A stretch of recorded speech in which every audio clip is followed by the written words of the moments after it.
Hi, welcome back to the chef foodies cooking recipes. ഞാനിന്നിവിടെ കൊണ്ടുവന്നിരിക്കുന്നത് വളരെ എളുപ്പത്തിൽ തയ്യാറാക്കാൻ പറ്റിയ ഒരു സ്നാക്കായിട്ടാണ്.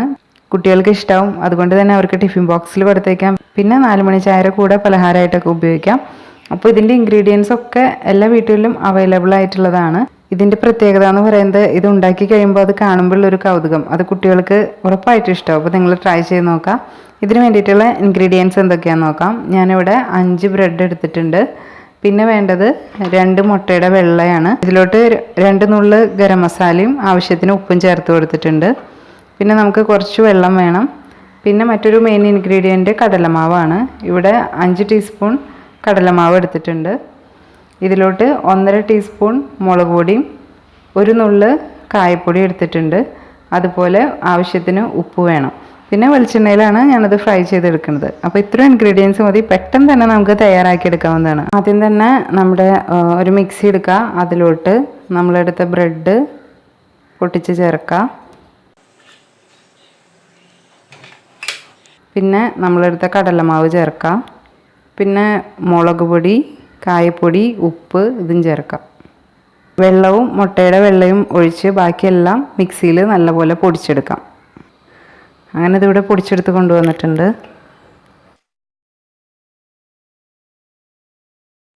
പൊടിച്ചെടുത്ത് കൊണ്ടുവന്ന് ടേസ്റ്റ് ചെയ്ത് നോക്കിയിട്ട് ഉപ്പും മുളകൊക്കെ നിങ്ങളുടെ ആവശ്യത്തിനുണ്ടോ എന്ന് ചെക്ക് ചെയ്യുക. അതിനുശേഷം നമുക്ക് ആവശ്യത്തിന് വെള്ളം ഒഴിച്ചിട്ട് നമുക്കിത് കുഴച്ചെടുക്കാം. വെള്ളം ഒരിക്കലും അധികമാവാൻ പാടില്ല. അങ്ങനെ ഈ മിക്സ് ഇവിടെ നല്ലപോലെ വെള്ളമൊഴിച്ച് കുഴച്ചെടുത്തിട്ടുണ്ട്. ഇനി നമുക്കിത് ഒരു മുട്ടയുടെ ഉണ്ണീരെ വലുപ്പത്തിൽ ഉരുളകളാക്കിയിട്ട് എടുക്കാം. നമുക്കിത് പരിപ്പുവട പോലെ എടുക്കാം.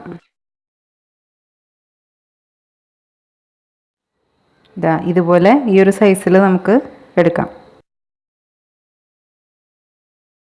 അങ്ങനെ ഇതിപ്പോൾ റെഡിയാക്കി എടുത്തിട്ടുണ്ട്. ഇനി നമുക്കിത് ഫ്രൈ ചെയ്യാം. ഞാനിവിടെ പാൻ വെച്ച് കൊടുത്തിട്ട് അതിലോട്ട് വെളിച്ചെണ്ണ ഒഴിച്ച് കൊടുക്കുകയാണ്. പാൻ ഇപ്പോൾ ചൂടായിട്ടുണ്ട്. വെളിച്ചെണ്ണ ചൂടാകുമ്പോൾ നമുക്ക് നമ്മൾ തയ്യാറാക്കി വെച്ചിരുന്നത് ഫ്രൈ ചെയ്യാം.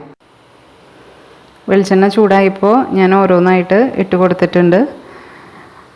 ഈ ഫ്രൈ പാൻ്റെ പ്രത്യേകത, നമ്മൾ വെളിച്ചെണ്ണയൊക്കെ ഒഴിച്ച് കഴിഞ്ഞാൽ അതിൻ്റെ ചുറ്റുമായിട്ടാണ് അത് നിൽക്കുക, നടുഭാഗത്ത് ഉണ്ടാവില്ല.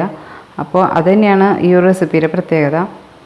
അപ്പോൾ തീ ലോ ഫ്ലെയിമിലിട്ടിട്ട് നമുക്കിത് വേവിച്ചെടുക്കാം. ഇപ്പോൾ ഏകദേശം ഒരു സൈഡ് റെഡി ആയിട്ടുണ്ടോ, അപ്പോൾ നമുക്കിത് മറിച്ചിടാം.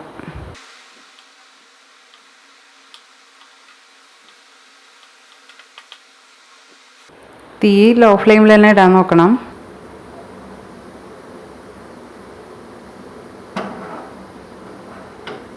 വെളിച്ചെണ്ണ കുറവ് ഉപയോഗിക്കുന്ന കാരണം ഒന്ന് ചെരിച്ചൊക്കെ കൊടുത്തിട്ട് ഇത് വേവിച്ചെടുക്കുക. അത് കഴിഞ്ഞിട്ട് ഇതിങ്ങനെ കറക്റ്റായിട്ട് നേരത്തെ വെച്ച അതേ പൊസിഷനിൽ തന്നെ വയ്ക്കുക.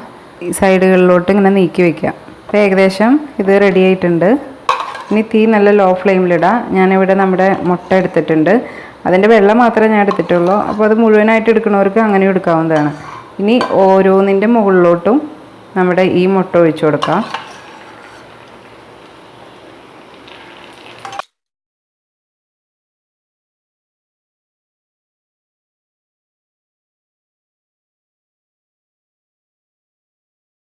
തീർച്ചയായിട്ടും കുട്ടികൾക്ക് എന്തായാലും ഇഷ്ടമാവും. അവർക്ക് ഇതേപോലെയൊക്കെ കാണുമ്പോൾ നല്ലപോലെ ഇഷ്ടമാവേണ്ടതാണ്.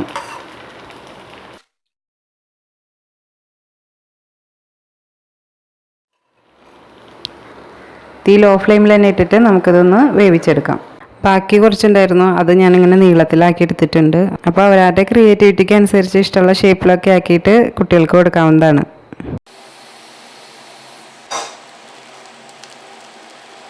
അപ്പോൾ ഈ ഒരു റെസിപ്പി നിങ്ങൾക്ക് ഇഷ്ടപ്പെട്ടു എന്ന് വിചാരിക്കുന്നു. ഇഷ്ടപ്പെട്ടിട്ടുണ്ടെങ്കിൽ ആദ്യമായിട്ടാണ് ചാനൽ കാണണമെങ്കിൽ ചാനൽ സബ്സ്ക്രൈബ് ചെയ്യുക. നിങ്ങളുടെ അഭിപ്രായങ്ങൾ കമൻറ്റ് വഴി എന്നെ അറിയിക്കുക. നിങ്ങൾക്ക് ഇഷ്ടപ്പെട്ടിട്ടുണ്ടെങ്കിൽ ലൈക്ക് ചെയ്യുക. Thanks for watching. Bye from D chef foodies cooking recipes. Thank you.